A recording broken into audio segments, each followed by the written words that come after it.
Assessore Sciauri, Agries, 52esima edizione, fa dei focus sull'innovazione tecnologica, ma anche la Regione ha scelto in questa occasione di rapportarsi maggiormente col pubblico e col territorio. Beh, credo che sia una scelta che va a ovviamente vantaggio, speriamo, degli agricoltori e del settore primario della nostra regione. Abbiamo registrato che Agres c'è, ed è un dato positivo che non dobbiamo dimenticare, una forte condivisione di intenti da parte delle istituzioni, da parte di Udine Gorizia Fiere, ma anche da parte dei soggetti che operano in agricoltura, dagli istituti di credito fino alle categorie economiche. Quindi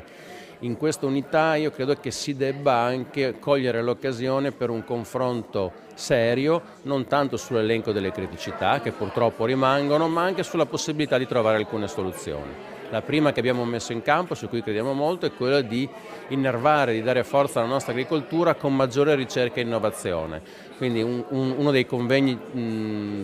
si centrerà proprio su questo, anche portando l'esempio di buone prassi e di casi di esempi positivi. Nello stesso tempo poi faremo un focus sulla promozione e sui nuovi media, perché abbiamo anche la necessità di far capire agli agricoltori che dobbiamo cominciare a comunicare meglio e a far conoscere meglio e a promuovere meglio i nostri prodotti. E nello stesso tempo, insieme all'ERSA, daremo dei servizi, proprio questo, cioè cercheremo di dare dei momenti di condivisione in maniera non rituale, ma quasi di incontro fra agricoltori e istituzioni, anche per lo svolgimento delle prassi burocratiche, per capire a che punto sono i passaggi che loro devono compiere, quindi un atteggiamento di servizio nei confronti del mondo dell'agricoltura.